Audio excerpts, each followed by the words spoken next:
Greetings, petrolheads. Welcome back to Automation, the car company tycoon game. Today, I'm gonna be looking at a 1970 Marina Spark Mark III. Mark III already.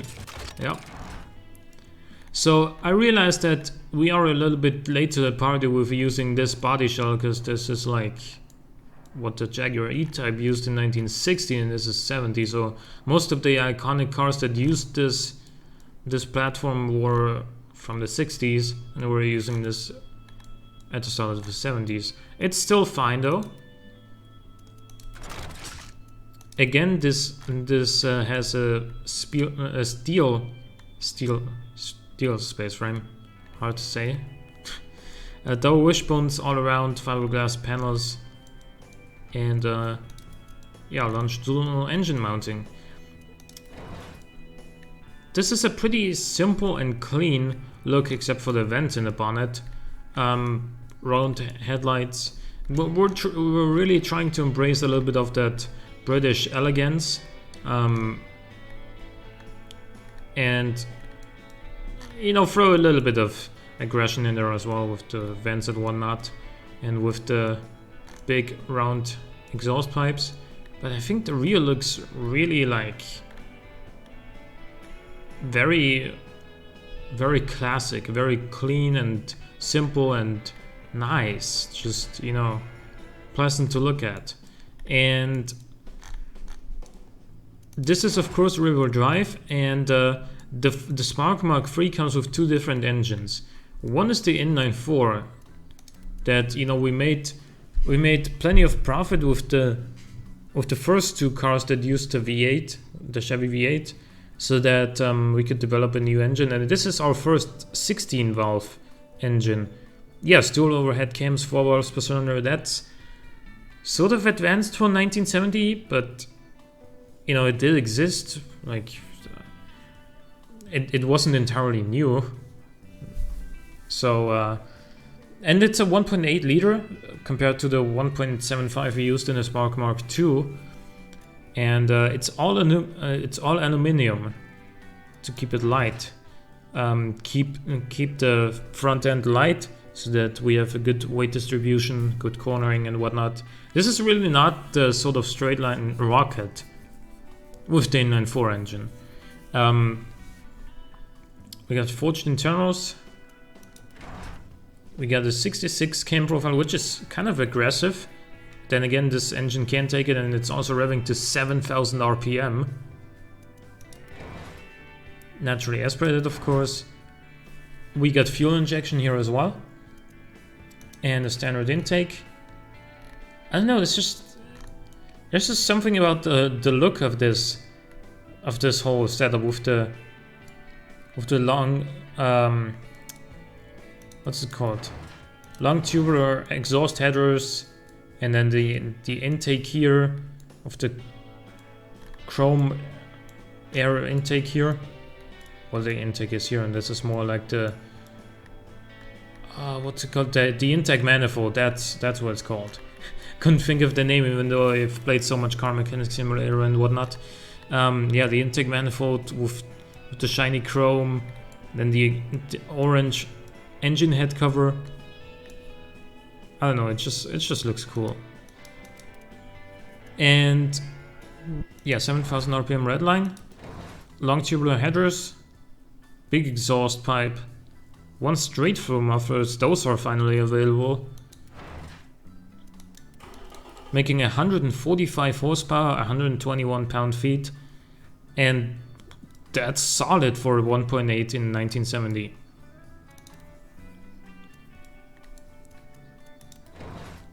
We got a 5-speed manual gearbox. Third gear goes to over 100, making sure we have decent acceleration. And look, with the locker diff on, this does 0 to 100 in the same amount of time as the conflagrate, which has like twice the power.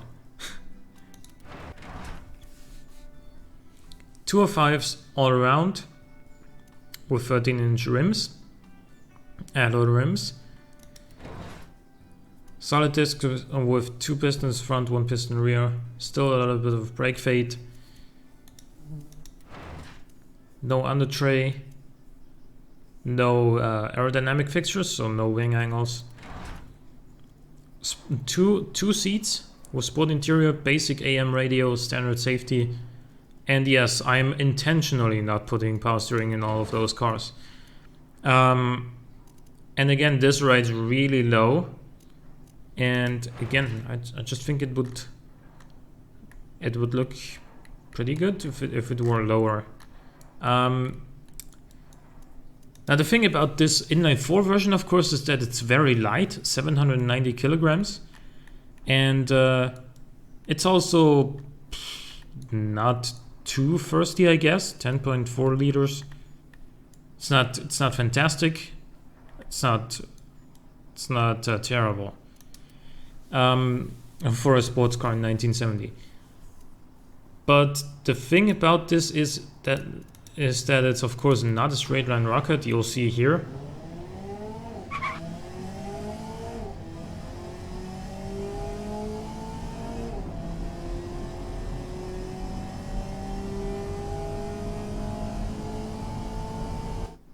Yeah, in fourth gear it just doesn't really pull anymore. 15.3 quarter mile, not that good. Let's test it around the automation track actually, to kind of get a little bit of a reference point. Because everybody has that in their game. It's in there by default. So this would go around the automation track in 231.68. And for a lightweight, small inline-4 sports car from the 70s, it's not bad. But of course, there is another version of this car as well, and that's a V8 one. However, in 1970, Chevy introduced the 400 cubic inch small block, and we were all over that immediately. Again, retuned, but with the stock for the stroke ratio. Wait, there's another version. I'm gonna delete that. Okay, yeah, cast iron all around, push rods, 104.8, so 4¼ inches, I think that is, and 95.3 millimeter stroke. We gave it 4 internals and 4-barrel twin carburetor configuration with a performance intake, looking awesome as always, and regular unleaded fuel, because regular, did I say regular unleaded fuel? It's regular leaded, but regular unleaded fuel would just, that alone wouldn't cut the power down too much, but the cat would. With the 2-barrel, with the two-way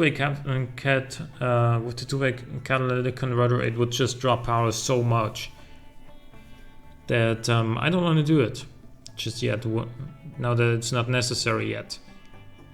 Okay, so we have 380 horsepower, we have 410 pound-feet of torque, and we weigh 1,080 kilograms. Obviously that makes for a lot of wheel spin. Holy shit, this makes so much wheel spin, 68.9% wheel spin. Even when first gear tops out at 100 or past 100, it still makes 66.7% wheel spin. God damn. And this has 215s in the rear. It could also go with 225s, which would cut down wheel spin a little bit, but not by enough. Yeah, let's go. We can actually go 235s. That doesn't really help though. It helps acceleration time at least. Well, let's do that. The Flare Mark II had 225s all around. If we go just a tiny bit bigger on the rear end, on the rear tires, then You know, I think that's still gonna be fine. Solid discs all around, 2 pistons front, 1 piston rear.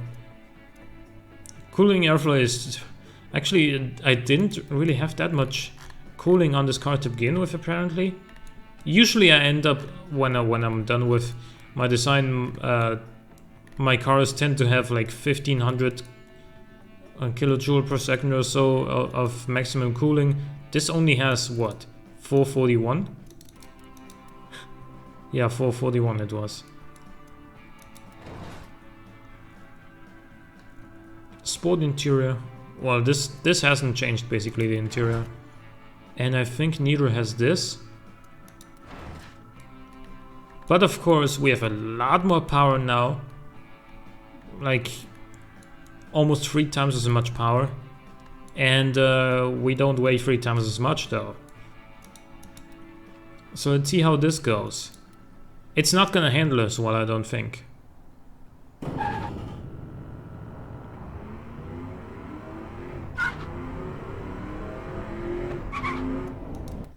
Yeah, it definitely won't handle as well because it is very nose heavy.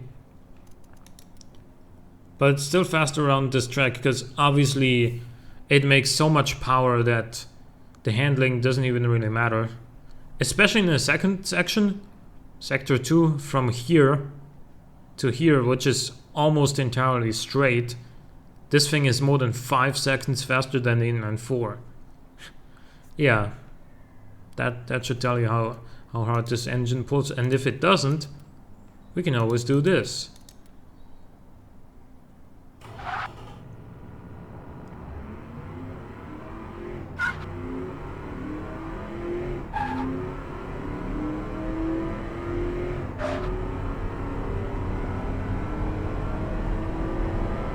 $200 in 16 seconds or thereabout.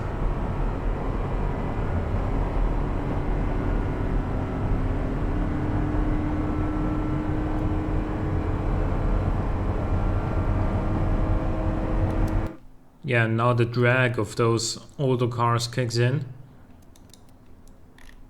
But this really is a 70s like rocket ship. It's light, it's extremely powerful. It's actually too powerful for what it can handle, honestly. But you know, that's fine with me because it's fun oftentimes. Unless you're the one driving it and you're finding it hard to get used to the power, then it's not as much fun. But yeah, that is gonna be the Spark Mark III with a crazy V8 and a very balanced and nice to drive inline 4. So yeah. Tell me what you think. Hope you guys enjoyed. Leave a like or a comment if you did. Thanks for watching. I'll see you next time.